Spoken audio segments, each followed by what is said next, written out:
him as the Hillel director at University of Michigan, Rabbi Joel Pupko. And they were studying together, and it was clear there wasn't a great translation, let alone a commentary. And so they were aware that a young professor, Danny Matt, had written some excerpts, Gems of the Zohar, for Paulus Press. That's not the title, but that's what it was. And they said, let's approach Professor Matt and see, maybe he'll take on this challenge, which seemed enormous because there were three parts. There needed to be, as a scholar, a critical edition. For close to 250 years, the Zohar was manuscripts. And to be able to find what was probably, to put together the best critical edition was task one, which is now on the Stanford website. Task two was to write a translation that was connected and flowing poetically with the words of Zohar. And three is a commentary. Professor Matt spent over 18 years on that project and did 9 volumes of what is a 12-volume enormous achievement with his contemporaries Joel Hecker and Nathan Wolski working together with his editorial input on volumes 10, 11, and 12. So in sum, we are delighted to be able to learn the Zohar with Professor Matt, who has been immersed and has truly what will be the classic translation and commentary to the classic mystical text. Professor Matt. Thank you, Eli. Good to be with you again. Tonight we're going to explore an extended passage from the Zohar that picks up on the theme we began looking at last week, the levels of meaning in the Torah. How the Zohar begins with the pshat, the simple sense of the Bible, and then penetrates that surface layer to find or to create deeper meaning. First, I want to address a question that came up last week that I didn't get to on the nature of the Aramaic. I think it was Joshua Moss who asked specifically, what kind of Aramaic was the model for the author of the Zohar? And I'll refer to him as Moses de Leon. There definitely were several people involved in composing the Zohar, but he was, I think, the main author, the composer. So we mentioned that the Zohar was written in Aramaic, and it was strange in the Middle Ages to write anything in Aramaic. Very few Jews anywhere in the world spoke Aramaic. Of course, the great work of Rabbinic Judaism, the Talmud, is written almost entirely in Aramaic. And that was the model for Moses de Leon. Really, he was trying to create another version of Judaism, you might say. He was trying to rejuvenate Judaism. And he couldn't come out and say, I have an idea, this is how it should be. He felt that he was drawing on some ancient wisdom, and he wanted to present this to the Jewish world as something older than himself, something deeper than his own creation.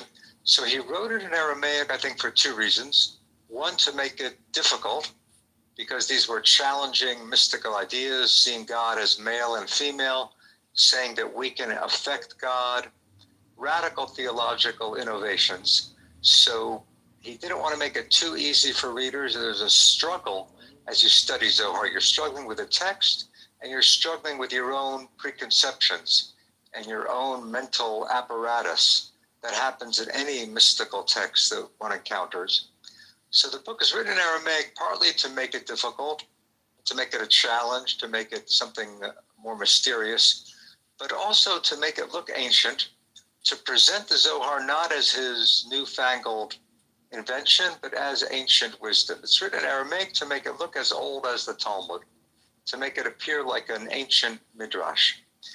As to which Aramaic he really drew on, I mentioned in passing last week, Moses de Leon was not a speaker of Aramaic. As I said, now hardly any Jews spoke Aramaic in the 13th century. He knew Aramaic from studying the Talmud, but to write something in a language that you only know from books is quite challenging. And the Aramaic that he wrote really betrays itself. He's really thinking in Hebrew, and writing in Aramaic. When you look at the Zohar in the original, you really have to think, what was the Hebrew there in his mind?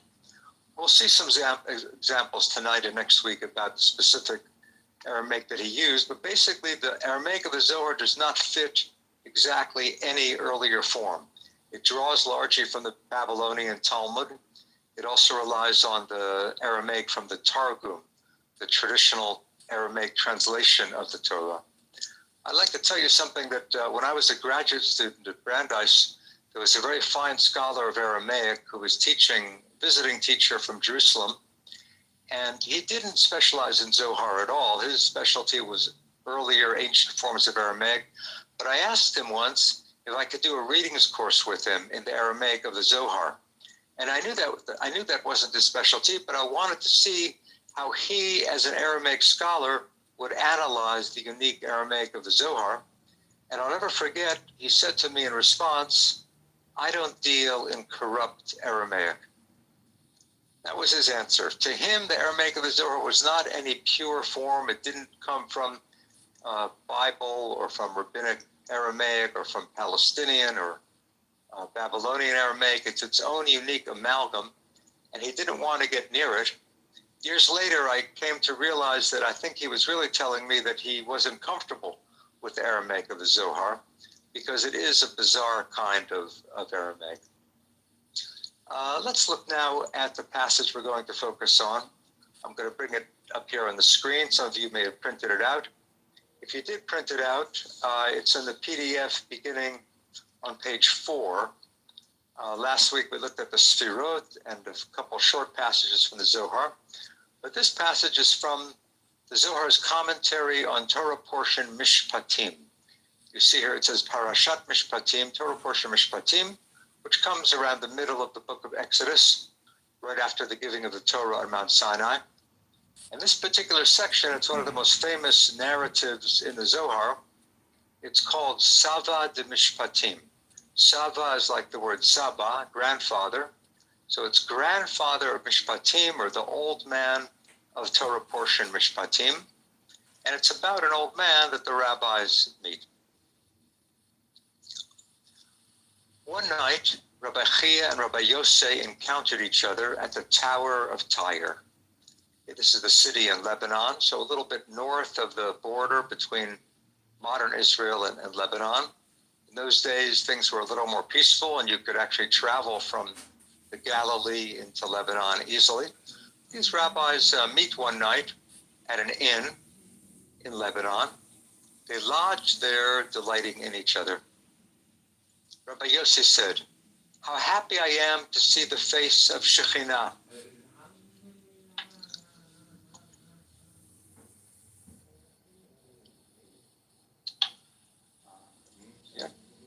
Sorry. "For just now, the whole way here, I was pestered by a certain old man, a donkey driver, who kept asking me the whole way." Before we go any further, I want to go back to this line here. "I am so happy to see the face of Shekhinah."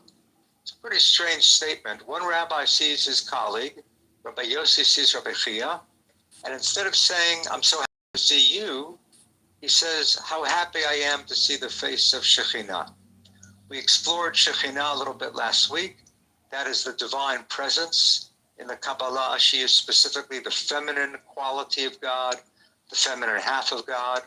You remember the goal of the whole Zohar, the goal of Judaism, according to the Zohar, is to unite Shekhinah with the Holy One, blessed He.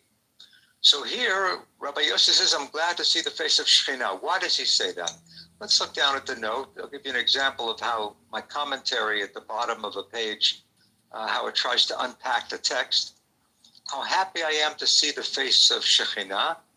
If you're looking at the printed text, this is on page 4 of the PDF, the right-hand column, footnote number 3.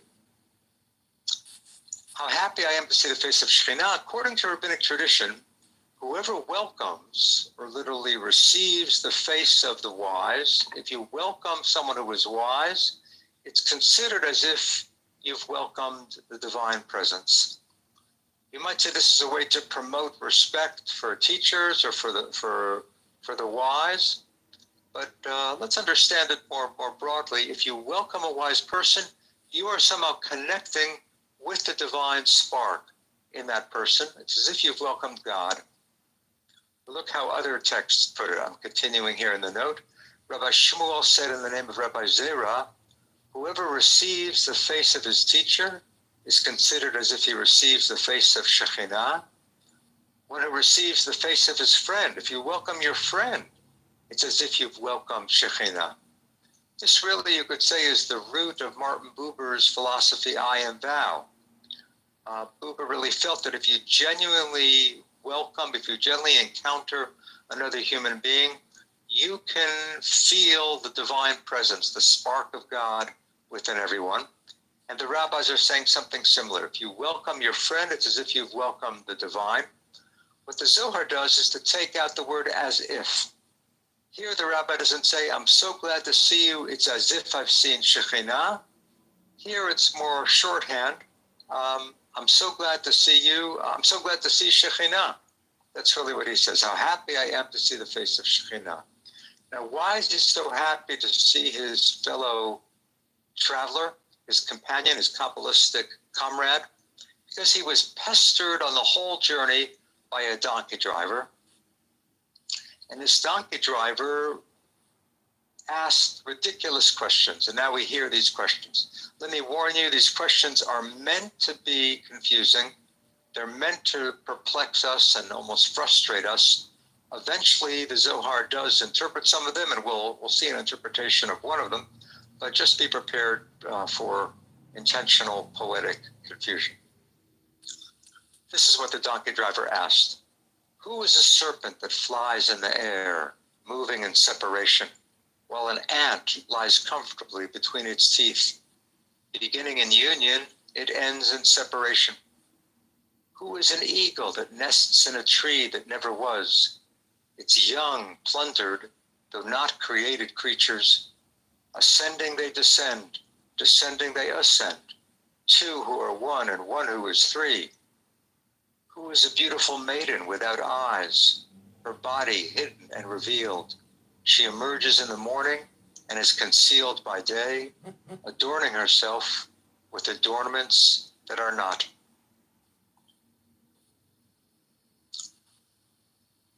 All this he asked on the way. I was annoyed. Now I can relax. If we had been together, we would have engaged in words of Torah instead of other words of waste. Rabbi Chia said, that old man, that old donkey driver, do you know anything about him? Let's just pause at that phrase, words of waste, since Joshua was asking about the Aramaic. Take a look. Let's read one more paragraph, then we'll look down. That old donkey driver, do you know anything about him? He replied, I know that his words have no substance. For if he knew anything, he would have opened with Torah, and the way would not have been empty. Rabbi Chia wanted to discuss Torah on the road. That's what rabbis do when they're walking. That's what Jews do when they're together studying Torah, not wasting time in small talk or jokes. And here this rabbi is frustrated because he wasn't able to study Torah, and the way was empty. The whole path was empty without learning. Take a look down at note 6 and 7. Waste, right? These words of waste of the donkey driver. The Hebrew, there the Zohar uses a Hebrew word rather than Aramaic, tohu. Tohu, as in Genesis, first chapter, second verse of Genesis. The haaretz hayta tohu vavohu. The earth was tohu vavohu, waste and empty, with darkness over the abyss and the wind of God hovering over the waters. And then when he says the way would not have been empty, the word for empty is rekanya. You see here a little further in the note. The rekanya, that comes from the Aramaic Targum, the Aramaic translation of the word bohu. So he uses the word tohu in Hebrew, and then he uses the Aramaic for bohu, drawing on that phrase tohu vavohu. It's a little bit of his playfulness with Aramaic. The Zohar is very playful. It's one of the secrets of the Zohar and one of the endearing qualities of the Zohar, that it's It's a book also with eros and with humor. And here, this donkey driver who is an old fool, he is the main character of this story. Rebbe Chia said, that donkey driver, is he here? For sometimes in those empty ones, you may discover bells of gold. Rebbe Chia is much more understanding, much more patient. He says, maybe this foolish donkey driver has some gems. He has some gems to offer us. And Rabbi Yossi replies, here he is, getting fodder ready for his donkey. They called him, and he came over to them. He said, now 2 are 3, and 3 are like 1. You remember one of his riddles mentioned something similar, that 3 are 1. This is an example of the Zohar actually playing with some Trinitarian formulations, right? The main symbol system of Christianity is the Trinity, and all Christian theologians insist that the 3 are 1. And here the Zohar is saying 3 are 1. He's not talking about the Trinity. The donkey driver is talking about the 3 of them, Rabbi Chia, Rabbi Yossi, and the donkey driver. First, there were just 2 of them, right? Rabbi Yossi and the donkey driver on the road, or Rabbi Chia and Rabbi Yossi at the inn. But now all 3 of them are together, so now 2 have become 3, and 3 are like 1. They're all together, and they are 1. But Rabbi Yossi doesn't get the point or doesn't get the joke. Rabbi Yossi said, didn't I tell you that all his words are empty and inane? He sat before them and said, Rabbis, I have become a donkey driver, yet only a short time ago. Previously, I wasn't one. I was a son, and I put him in school. I want him to engage in Torah. When I find one of the rabbis traveling on the road, I goad his donkey behind. Today I thought I would hear new words of Torah, but I haven't heard anything. So what is he saying? He's really saying, I was innocently walking behind you, driving your donkey, goading your donkey. That's what I do. The purpose was to pick up a little Torah, and you didn't teach me anything. Rabbi Yossi said, of all the words I heard you say, I was astonished by only one. Either you said it out of foolishness, or they are empty words. The old man said, and which one is that? He replied, a beautiful maiden.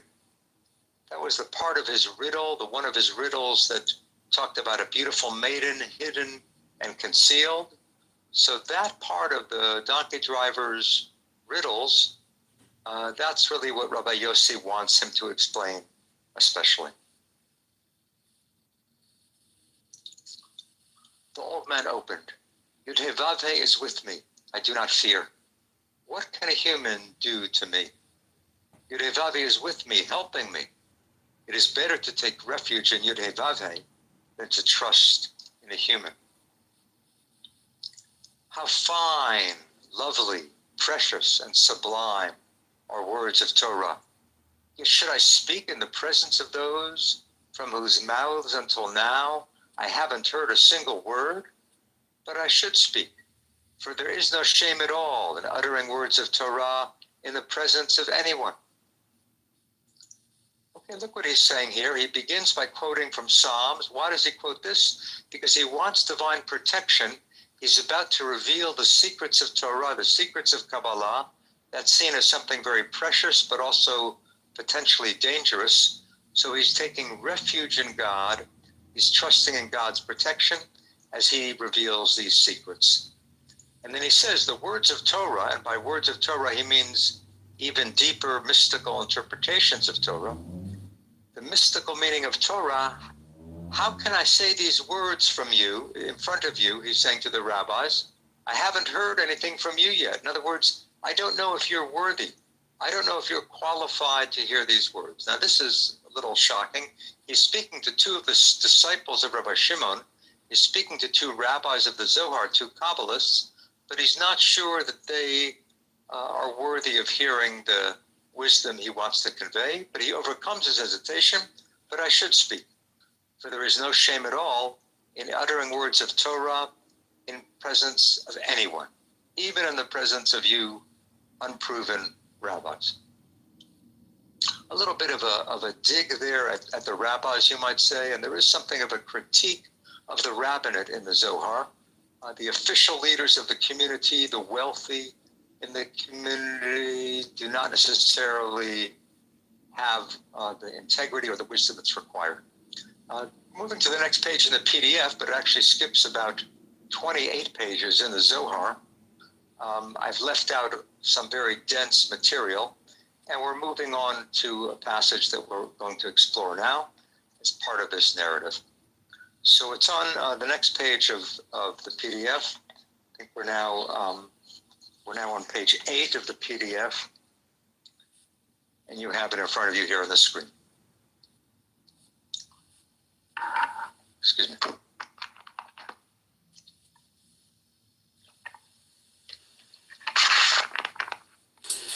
The old man opened, saying, Moses entered the cloud.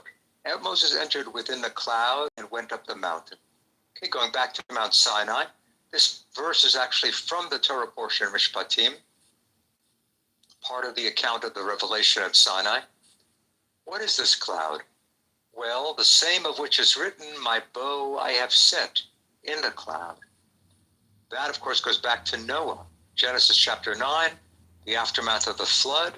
Remember, God brings a rainbow, places a rainbow in the cloud as the covenant, as his promise that he'll never again destroy the world. So for the Zohar, the cloud on Sinai is similar or maybe even the same as the cloud that Noah saw after the flood. Okay, many, many generations have passed. Think about 25 generations have passed between the flood and Moses, but that's no problem for the Zohar. The cloud that Moses entered on Sinai is the cloud that Noah saw after the flood. We have learned that the rainbow removed its garments and gave them to Moses. In that garment he ascended. From within it he saw what he saw, delighting in all. Until here. Okay, this is confusing, typical of the Zohar. It starts simply, and then by the time we get a few lines into the text, we wonder what it means. Let's look at it closely. First, he's comparing or equating the two clouds. Then he says the rainbow removed its garments. The rainbow here is a symbol of whom? I should tell you, any question I ask, the correct answer is very often Shekhinah. She is the main character in the Zohar. She is described and alluded to more than anyone or anything. So the rainbow is one of her symbols because she includes all of the colors of the Sefirot. You remember last week we looked at that diagram of the Sefirot. Shekhinah is the last of the 10. She includes all the preceding 9. Many of those are symbolized, some of those are symbolized by specific colors. And Shekhinah is the rainbow, including all of the divine qualities, all the hues of divine light. So Shekhinah is the rainbow. She is clothed in a cloud. The rainbow is hidden in the cloud, and the rainbow takes off the cloud and gives it to Moses. And Moses wears the cloud as he climbs up Mount Sinai as a protective garment, or as a lens through which, to a filter, you might say, through which he can see the divine. In that garment he ascended. From within it he saw what he saw, delighting in all, drinking in all of the richness of the divine through the vision that he had. He saw what he saw. He had a vision of the divine energy, divine qualities.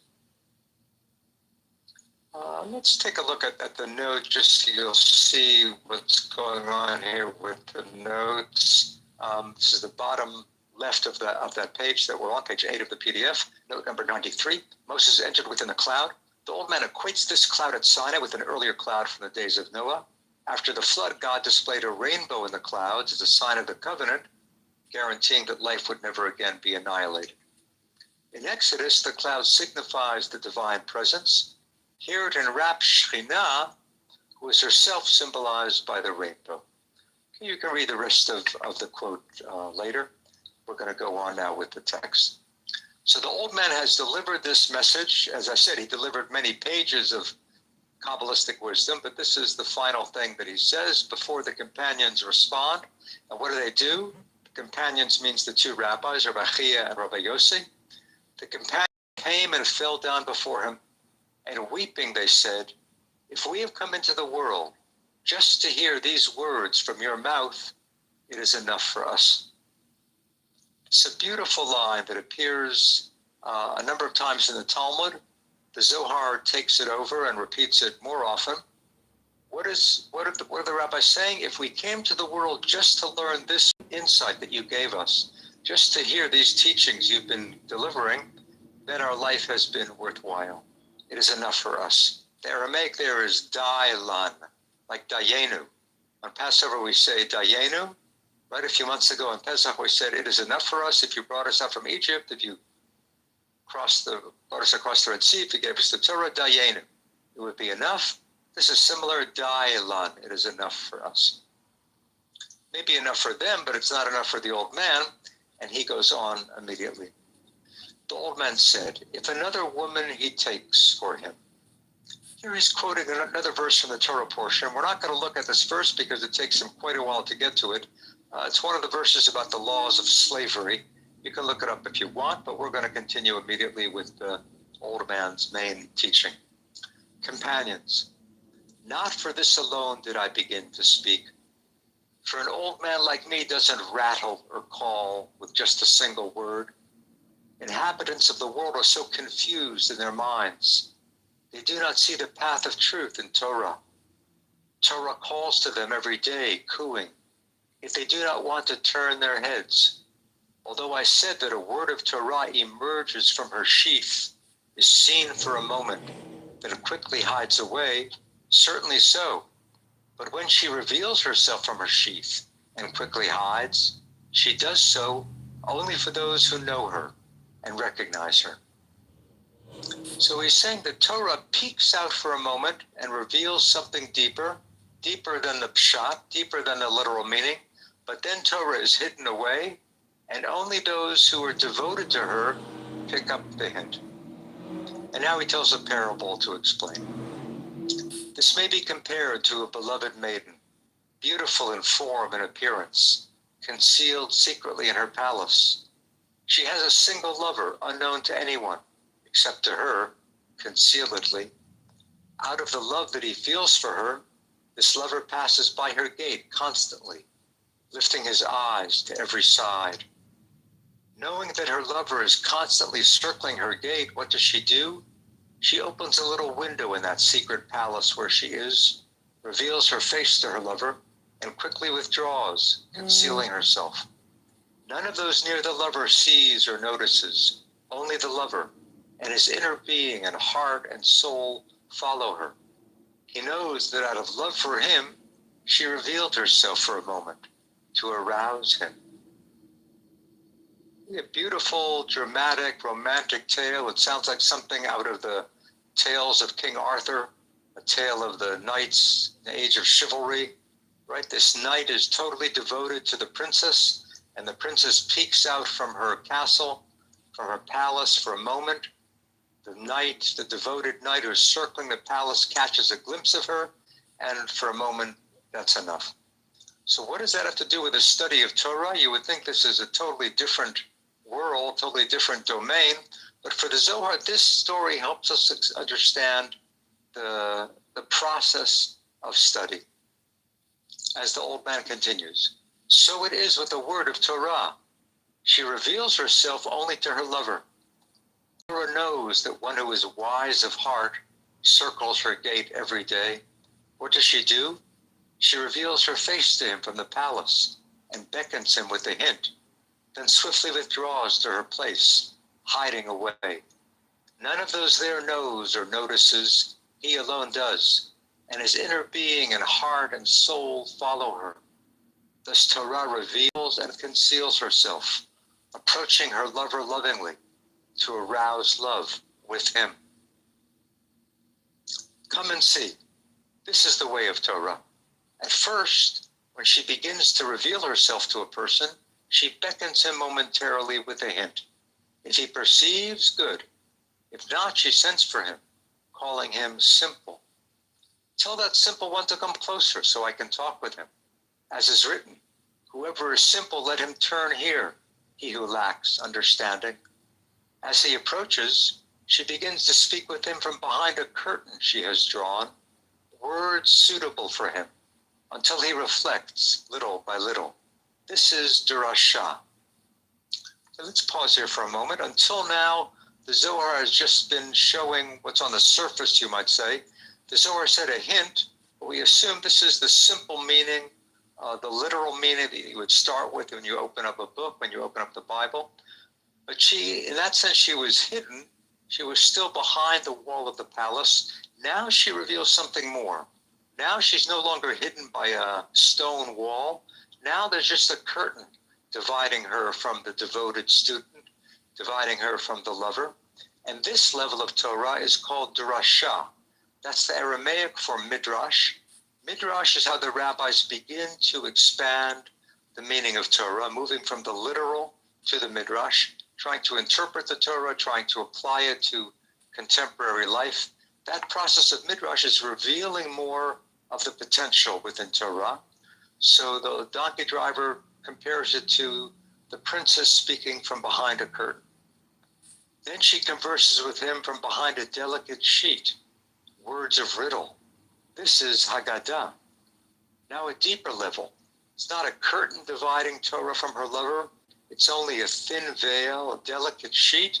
And this level is called Haggadah. That reminds us, of course, of the Passover Haggadah, but that's not what is being described here. In medieval Hebrew, Haggadah can also mean allegory, a philosophical reading of the text. So we've progressed from the simple meaning, or the hint, to the Midrash, which is deeper and a little more intimate. Now the Torah is almost face to face with the lover, just a sheet dividing them, and that's the philosophical meaning, the Haggadah. But this too is not the ultimate. Once he has grown accustomed to her, she reveals herself to him face to face and tells him all her hidden secrets and all the hidden ways concealed in her heart since primordial days. Then he is a complete man, husband of Torah, master of the house. For all her secrets she has revealed to him, concealing nothing. So now she's face to face with a lover, with a devoted student. And what has she really revealed? She's really uncovered herself completely. She's revealed the bare essence of the teaching. She is face to face with the human devotee. But look what happens now. She says to him, do you see the hinting word with which I beckoned you at first? These are the secrets. This is what it is. Then he sees that one should not add to these words or diminish them. Then pshat of the verse, just like it is. One should not add or delete even a single letter. So human beings must be alert, pursuing Torah to become her lover, as has been said. And this is the conclusion of the narrative. Let me stop the share so that we can see each other better. I'll make room for questions in a moment. I just want to say something first.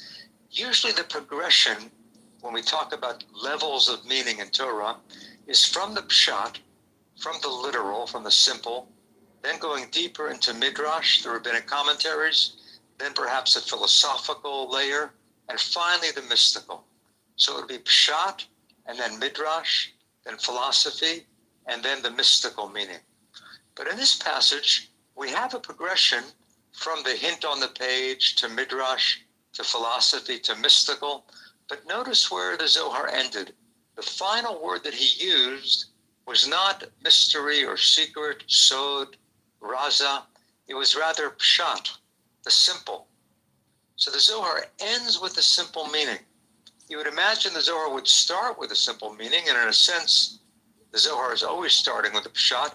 But here the final stage is not the mystical. The final stage, you could say the penultimate stage, the final stage is the mystical. The final stage is coming back to the pshat. So I want to explore that, but I think I'll let it emerge from our discussion. Maybe someone has a thought or a suggestion as to why the Zohar ends with the pshat, the simple meaning, rather than ending with the mystical, the deepest, spectacular secret. So people are chatting, while people are chatting questions, I'll ask a quick question, then there's one from Josh Moss. Can you talk a little bit about the rabbis who are mentioned in the Zohar? In the Talmud, we have rabbis, and we know that many of them didn't even live at the same time, but they're talking to each other. Who are the rabbis that are most commonly mentioned in the Zohar, and are they contemporaries of each other? Are they, who are they, and how do they relate to all the stories? Because we've just seen two rabbis, Rabbi Chia and Rabbi Yossi, already today. Right, this group of the Chavraya, right? I think we mentioned this term last week. Chavraya is like Hebrew Chaverim, friends, colleagues, companions, comrades. So you do have a circle of rabbis around Rabbi Shimon. The hero is Shimon Bar Yochai, Shimon the son of Yochai, who was one of the great students of Rabbi Akiva. He's very well known in the Talmud and Midrash. He is the main figure in the Zohar of the human figure. Shekhinah is the main divine figure. Rabbi Shimon is the main human figure, and they actually have a romance. And when Rabbi Shimon leaves the world, he is married to Shekhinah. So it's Rabbi Shimon and his circle of close companions. I would say that, in the Talmud, you do have many, many different rabbis mentioned, but usually when you have a discussion in the Talmud, it's between rabbis who are contemporaries. You'll have two rabbis discussing things, a minute later, two other rabbis. With the Zohar, it's very different. With the Zohar, you have Rabbi Shimon talking with people who lived a generation or two after him, sometimes before him. The Zohar doesn't seem to be too concerned with the chronology. Some of the main figures are well known from the Talmud. Rabbi Chia is mentioned frequently. He too is later than Rabbi Shimon. Rabbi Yossi, there is an early Rabbi Yossi who could be an actual historical contemporary of the original Rabbi Shimon. Then the Zohar likes to take minor Talmudic categories and turn them into major figures. Maybe that's part of its message, that you don't know where wisdom will emerge from, and don't dismiss someone who you think is not significant. He may be a fount of wisdom. If you want to get a flat belly at your 60s, do this. In this app, a personalized plan of short chair workouts is tailored for me, which I do at the beginning of the day, just 10 minutes a day. It's simple and safe, without sweating and without equipment. All I need to do is open the app every day and follow along. Consistency is the key. After 3 weeks, my overall physical and mental state improved. My body became toned and mobile, and joints and back no longer bother me.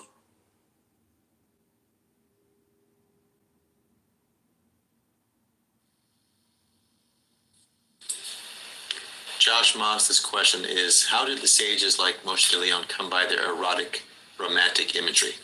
Were rabbis afraid of seeing or thinking about the opposite sex? So where did this come from? Yeah. I think part of the secret of the Zohar's appeal is its emphasis on the romantic and the erotic. Of course, this is human eros and also divine eros. So both of them are, stimulating and radical.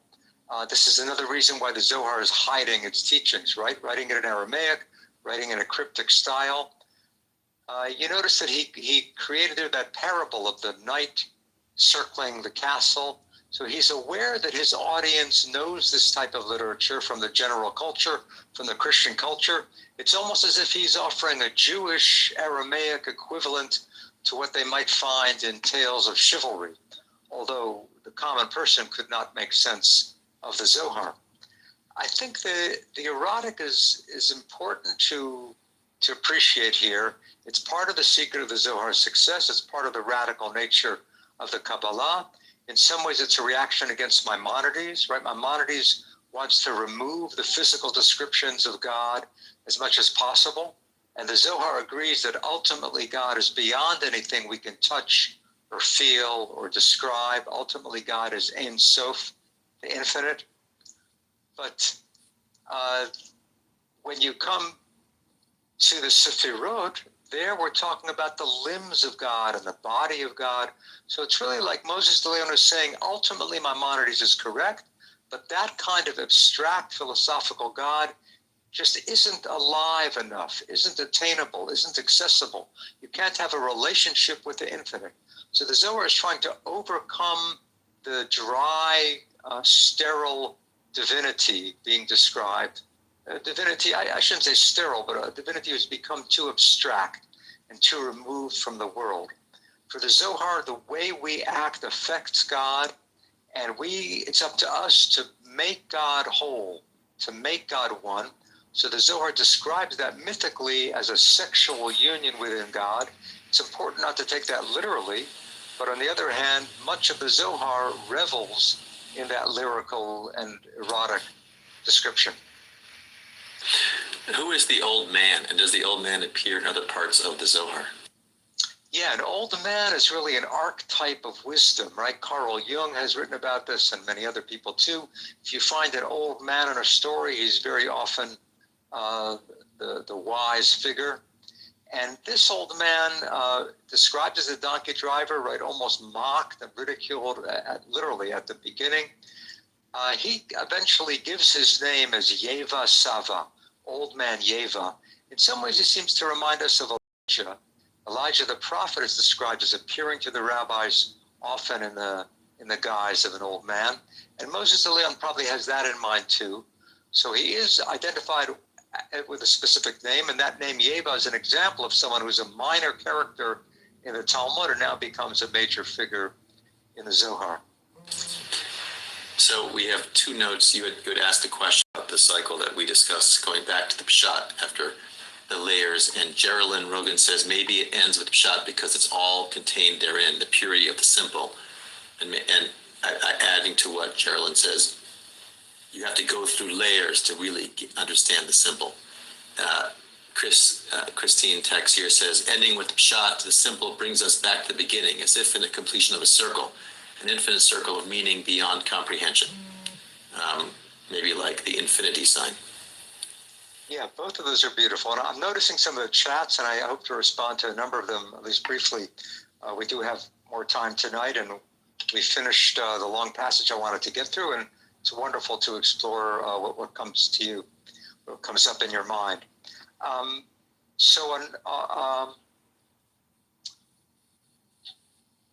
that,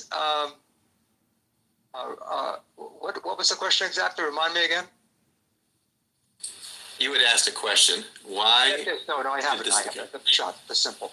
So coming back to the Pshat, really what Ari just conveyed from a few of you really, I think, is what I was hoping we would discover together, and you've discovered on your own without my saying it, which is all the better. The Zohar does not want to end up with the mystical. That would leave us stranded. This, I think, is one of the great dangers of mysticism. People will have a certain insight. They'll feel that they're connected with the cosmos, and then they're kind of lost. They're disoriented, or they're not able to reconnect with family, with responsibilities, with the real world, quote unquote.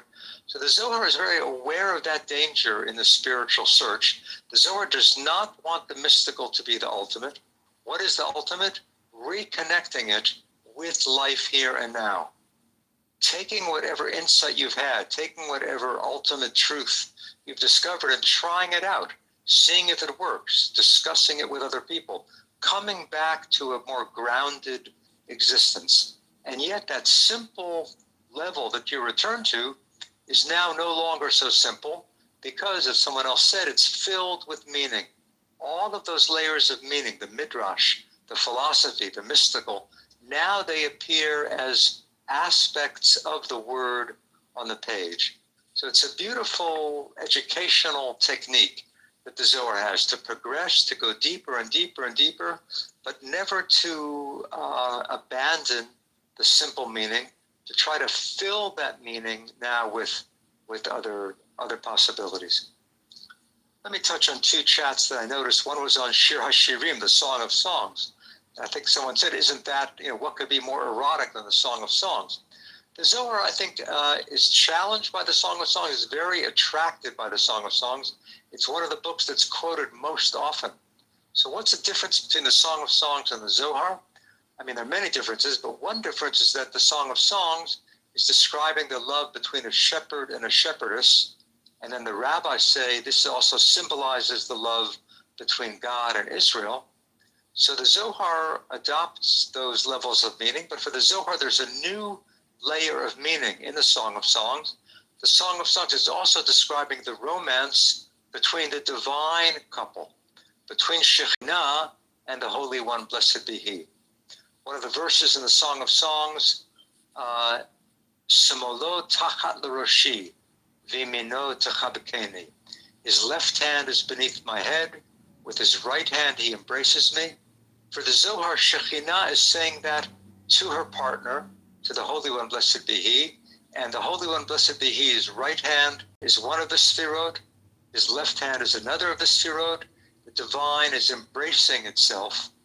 The Holy One, blessed be He, is embracing Shekhinah based on the description of the Song of Songs. So the Zohar mines, M-I-N-E-S, the Zohar mines the Song of Songs for all that it's worth. Its imagery, its rich Hebrew, its erotic symbolism, and it then applies it to the divine as well. Another chat I saw is the Tanya. And what's the connection between the Zohar and the Tanya? Any of you who have studied the Tanya, the main text of Chabad, the main text of Chabad Hasidism, I'm sure will recognize parallels, similarities between the Zohar and that Hasidic classic. And that's no accident. Really, all of Hasidism, I think I mentioned last week, all of Hasidism is based on Kabbalah. Nothing in Hasidism is other than a development of what is there, either stated explicitly or hidden or hinted at in the Zohar. In a way, you could say that Hasidism makes it available to the masses. The Zohar was in Aramaic and was cryptic. Hasidism tries to be more open and more accessible. But it's really a later development of the Kabbalistic teaching. Okay, look at one of the chats here. I would assume that to get into the Zohar, you have to believe in God in the first place. It certainly helps to believe in God, and I think what the Zohar does is to expand the meaning of God. I think the Zohar is also very helpful for people who reject God, because the Zohar offers an alternative. The Zohar is really saying, don't think of God just as someone up there who's running the show. Think of God as the energy that animates the universe. And that's what the mystic discovers, that God is within nature. God is within other human beings. And I think that by studying the Zohar, your own ideas of God are challenged. Your theology can evolve, because you see what the Zohar has done in discovering new aspects of the divine. I see that someone mentioned Neil Eisenberg, my childhood friend, mentioned the word simple reminds us again of Passover. Everything comes back to the Seder. And one of the four sons is the simple son, right? It just says, Ma Zot, what is this? Kabbalistically, Zot, this, is actually a name of Shekhinah. One of her many names is this, which may mean God is this, God is right here, God is in the present. Shekhinah means the divine presence, and you can discover the divine presence right here and now. So the Zohar loves that name, this, and it's interesting, the simple son says, what is this? But that simple question of Passover, in a way, is the most profound question. What is this? Right? To ask yourself again and again and again, do I think I know what life is? Do I think I know what the Torah is saying? Let's look at it afresh. Let's ask again, what is this? What is this saying to me? So the beauty of the simplicity, remember the story. The donkey driver seems like a simpleton. The donkey driver is being dismissed as a fool, and he knows the deepest layers of Torah. So that's a piece of advice about how we should appreciate people we encounter and how we should delve more deeply into something we think we already know, because it's not that simple.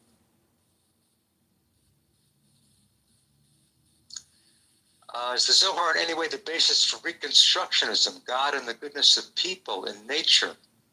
It's interesting, Mordechai Kaplan, who was the founder of Reconstructionism, he certainly was not a Kabbalist, but there are some parallels between that theology of Reconstructionism.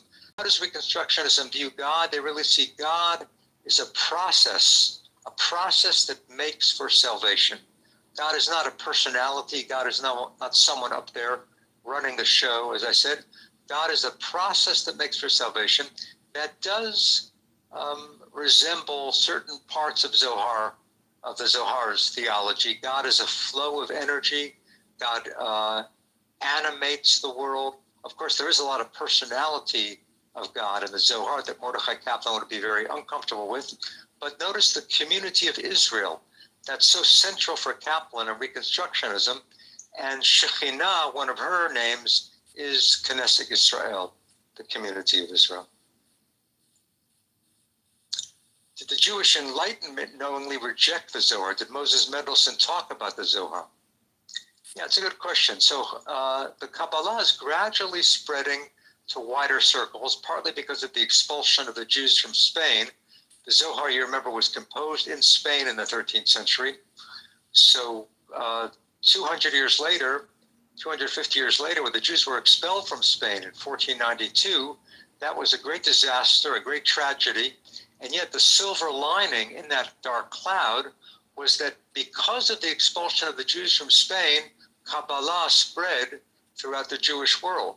The Zohar would not have become so widely known, perhaps, without the expulsion. Jews wandering to the Ottoman Empire, Jews coming to Tzfat, the holy city in the Galilee, Jews eventually making their way further into Northern Europe and Eastern Europe. With all of that migration, the Zohar itself was spread. Eventually, the Zohar reaches the widest circles after Tzfat, through the ethical literature that emerged from Tzfat, mystical ethical literature, and then through Hasidism.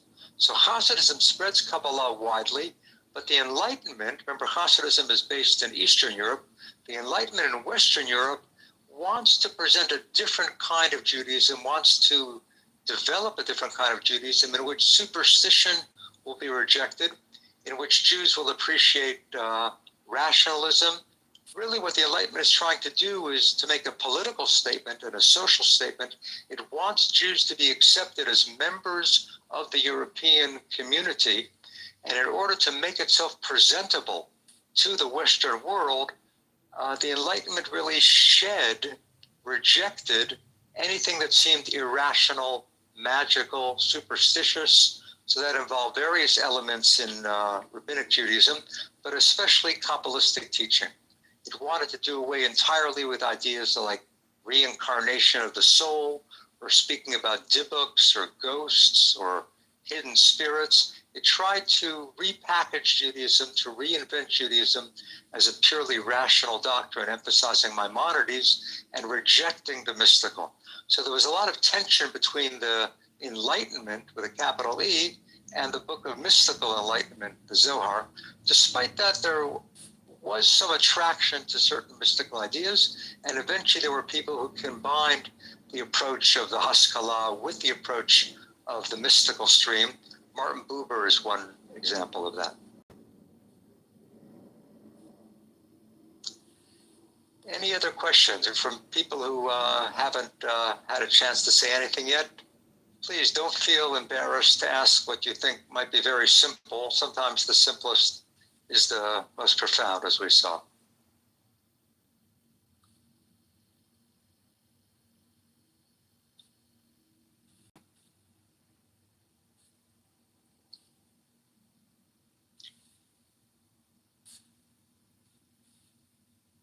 How long did it take for Moses de Leon to write the Zohar? That we don't know. We don't know much about the life of Moses de Leon. We know that he died around the year 1305 or 1306. He was probably born around the year 1240. So he lived maybe 60, 65 years. I assume that he did most of his writing of the Zohar from the late 1270s, the mid 1270s to the 1290s. So maybe around 20 years. It took me 18 years to translate it. And I had help for the last couple of volumes. I'm not sure how long it took for him to write whatever he wrote of the Zohar. He had help from other Kabbalistic colleagues. But hopefully we'll find out a little bit more about him. Was the Zohar a complete work or unfinished? It's a good question. We now have the Zohar. You can see behind me on the shelf here 3 pretty well-worn volumes. The Zohar is usually printed in 3 volumes in Aramaic, and then there's another volume called Zohar Chadash, New Zohar. It's called New Zohar just because it was printed later. It's like a sequel. It's really a prequel. because what's in the new Zohar is some of the oldest parts of the Zohar, but it's the manuscripts that were discovered after the 3 volumes were printed. But the Zohar certainly must have contained more. For example, in the book of Deuteronomy, you remember the Zohar is a commentary on the Torah, beginning from Genesis. By the time we get to Deuteronomy, there's very little Zohar. A lot on Genesis, a lot on Exodus, a good amount on Leviticus, less on Numbers, hardly anything on Deuteronomy. So either Moses de Leon got tired toward the end of his long project, or he wrote it and those parts of the Zohar disappeared, those manuscripts disappeared. The Zohar existed only in manuscript, as Rabbi Spitz said. For several hundred years, there was no complete Zohar in the Torah. There was Zohar in Genesis, Zohar in Exodus. There's also Zohar on the Song of Songs, by the way. You can imagine the Zohar's commentary on the Song of Songs. There you have an erotic, mystical commentary on the great erotic book of the Bible. It's a beautiful section. But the Zohar was really a collection. You could say it's almost an anthology. Eventually, scribes and editors and finally publishers created the entire Zohar on the Torah. We're still finding fragments and manuscripts that contain sections that have never been printed.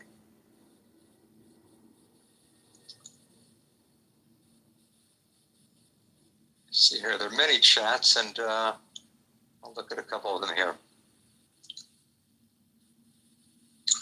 The goal of the mystical life is to improve the real world back to Pshat. Yes, that's very helpful. One of the reasons the Zohar wants to come back to Pshat is so that we won't get lost, as I said, in that mystical stratosphere. The ultimate challenge is tikkun, repairing, mending oneself, mending the world. And to do that, you have to be able to engage people without a lot of the complicated mystical language of enlightenment. This is how to get in shape fast. If you want to drop this, start eating more of these. You might think this would take years to learn, but I'm going to teach it to you in 60 seconds. Watch this. Visceral fat can cause inflammation. It can accumulate in the heart, in the muscles, in the liver. Visceral fat is like a direct line to metabolic and cardiovascular disease. This type of abdominal fat is associated with a higher risk of death. So how do we get rid of dangerous visceral fat? Well, it's a lot easier than you might think. Am I the only one that didn't know this about visceral fat? Some of it is what you can pinch around the midline. Some of it is a large fat apron. This is all visceral fat, and it is highly inflammatory. Literally, this inflammation caused by this inflammatory organ is killing us. Did you know that you wear your health on your face and your body? And it's true, there are powerful biomarkers that you can visibly see, but you might not know what they mean and what they're telling you about your health. I want to talk to you about something that's been making waves on social media lately. You've probably seen this guy all over your feed claiming that cutting carbs isn't necessary for weight loss. No need for long hours on the treadmill either. Now, I know it sounds too good to be true, but let me tell you, there's more to this than meets the eye. I decided to delve into this topic and do some research. Turns out this guy is a celebrity trainer who's gained a massive following for challenging mainstream advice. He claims that what we've been told about weight loss is wrong, completely wrong. And you know what? Makes a lot of sense when you listen to what he has to say. This is what 10 pounds of fat looks like. If you want to drop this or more, you got to take your metabolism from this to this. For anyone out there who doesn't know their metabolic type, stop scrolling for just 1 second and listen up, please. Is your body trying to tell you something?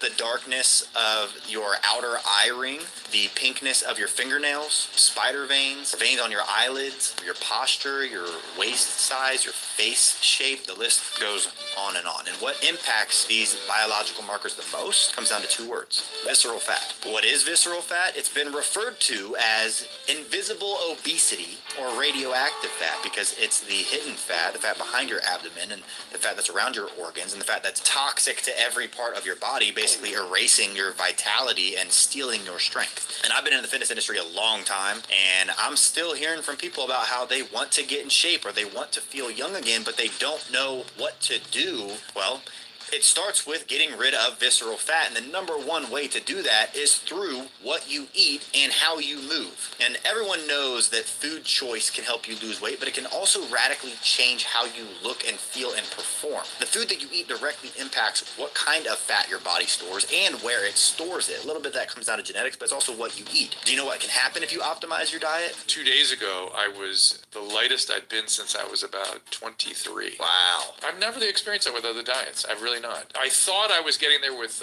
carnivore diet because I was like, oh, I can do this. I eat whatever I want. I just don't need carbohydrates. I gained 12 pounds. But how can you know what to eat? Well, there's a million different diets out there, all sending you mixed signals. I want to show you a way of eating that will help you optimize your results without having to follow some super strict, unbearable diet. And so if you're ready to stop guessing and start knowing, take our quick and easy quiz and discover our science-backed approach to just destroying your visceral fat. And millions of people have already taken this quiz and are seeing incredible results.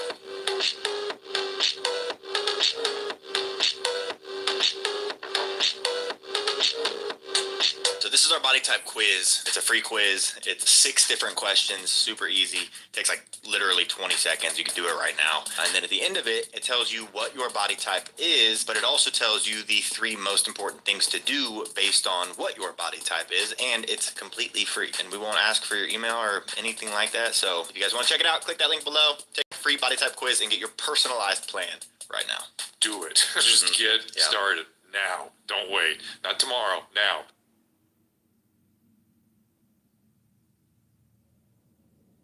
What if I told you that there's no such thing as no internet connection, and that unlimited data actually doesn't cost more than 2 cinnamon lattes at Starbucks?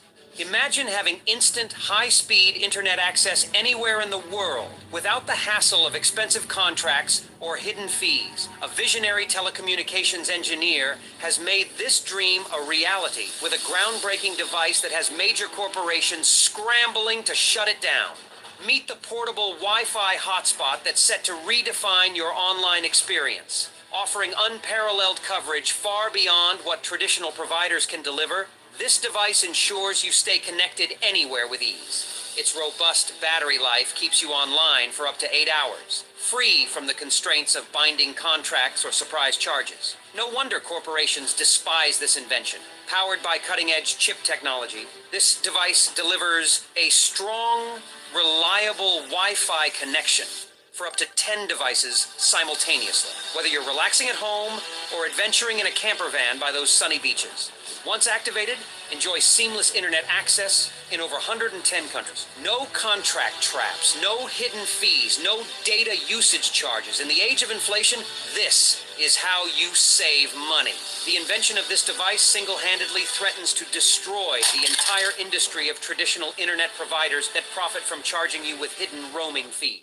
It was created by Richard, an engineer and a former cable internet employee from Atlanta, Georgia. After 7 years working as a technician for a state's cable internet operator, Richard learned that in 2010, Congress passed a new law that stops internet providers from encrypting their signals. In other words, the internet signal was made public as access to it was granted to everyone. Internet providers fought against this, and ever since this law came into effect, the Wi-Fi price has risen by roughly 5.8% each year. This is almost 3 times higher than the inflation rate. That's when Richard realized what was truly going on. He understood that traditional internet services were a complete ripoff. He cracked the encryption methods used by internet service providers to secure their signals and created an antidote for them. He created Ryoko, the ultimate portable lightning speed Wi-Fi hotspot that lets you get online almost literally everywhere. Because as Richard believes, access to the internet is a human right. His invention caught the eye of investors. They flocked to see whether this would create a cash grab opportunity for them. When an internet provider representative offered him $4.7 million to purchase the patent, Richard immediately declined. He knew that they wanted this product out of people's reach. But the corporations began threatening him with legal action and cease and desist orders. It was then that he realized the impact his invention could have. A group of talented engineers joined him in his battle against greedy internet providers. They perfected the device and prepared it to be available to the wide public. This lightweight device fits into your pocket, but it's supercharged with a Wi-Fi transmitter so powerful it works in even the most remote areas, which is the reason why it went viral. Enlightenment. Unbelievable.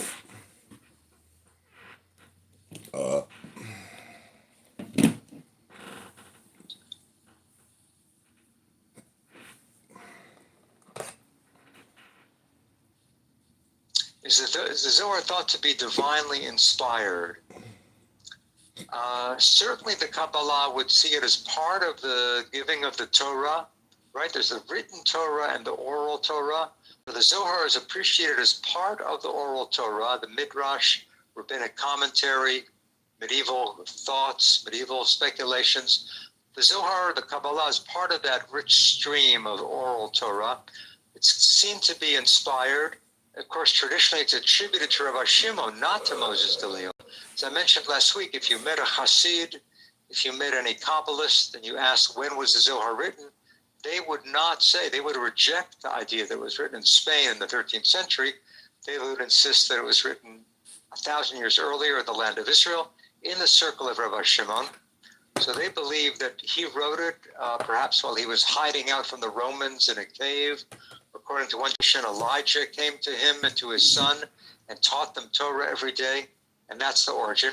I would say that it's Moses de Leon mostly, but that he is filled with some inspiration. Certainly he's beyond his normal state of consciousness, and that's partly why he could attribute it to this ancient Rabbi Shimon.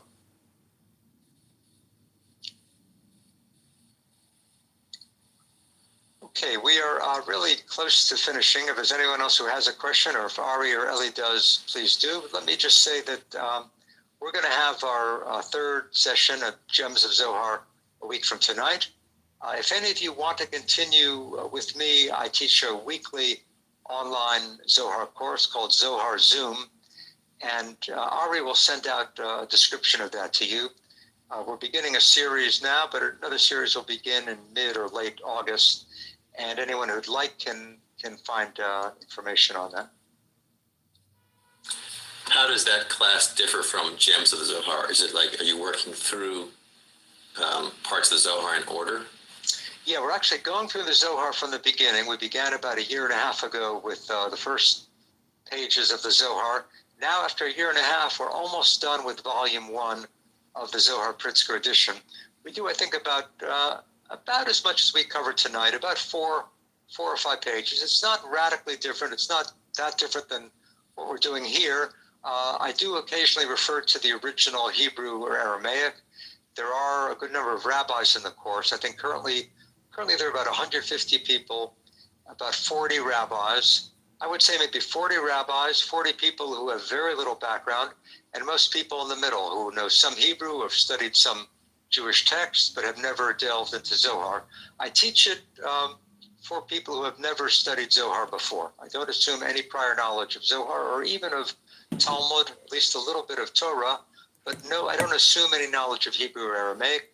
The course description, which you'll send out to people, there you'll see links to some sample Zoom meetings of the course, and you can get an idea. Okay. So it's 8:35. We'll call that a wrap for tonight. We'll get ready for next week. Is any advertising you want to get to what we'll be focusing on next week, or is it a surprise? We're going to continue with the PDF. It's a passage also about levels of meaning of Torah, the garments of Torah. But I don't want to say too much more about it now. Let me respond to one chat I just saw. Was the Zohar written in Muslim or Christian Spain? It was written in Christian Spain. At this point, toward the end of the 13th century, the Christians have reconquered much of Spain. So there are some interesting parallels between Christianity and the Zohar. Maybe we'll touch on those next week too. Okay. So with that, I think we'll say good night to everybody. It's 8:30 Thursday. Don't forget, we have lots coming up in the next week. Professor Matt is back next Thursday for the final part in our 3-part series, same time. And we have our CSP music program tomorrow at 4 o'clock. We have Professor Paul Lips on Sunday at noon. If you're a member of CBI, we have our CBI Gala on Sunday. I look forward to seeing you all online later in the afternoon. And then we have the programs I mentioned. I will specifically reference now the Jacqueline Nichols, Learn Talmud Like an Artist. Daf Yomi, but from an artistic perspective, live from the UK. And Jack, for those of you who haven't heard me before mention Jacqueline. She is the wife of Rafi Zarim, Rabbi Dr. Rafi Zarim, who's been a teacher for us already online and will be teaching us in August. With that, I will say good night to everybody. Have a great rest of your Thursday night. David Wilner, happy birthday again. Remember, we can celebrate you for the rest of the next few weeks. Admiyavi Esrim. Unfortunately, that's getting close, David. Admiyavi Esrim is getting close. David is 90, and the beautiful thing about learning online is we can all get together. No one has to drive home in the dark tonight, right, everybody? So enjoy. Have a late nightcap. Enjoy your Thursday night. Thank you, Professor Matt, and an early good Shabbos to everybody. Thank you for learning with us, David Silverman from New York, and Neil Eisenberg from somewhere on the East Coast. I think Philadelphia or New Jersey. And Lindy Kaiser from New York, and anybody else from the East Coast. Thank you for staying up late with us tonight. Bye, everybody. Thank all of you. Shabbat Shalom. Shabbos. Bye, Donna Wolf. Ingrid Gallen, it's good to see you learning mysticism. I see Phyllis Gilmore was here. Norman Rosen.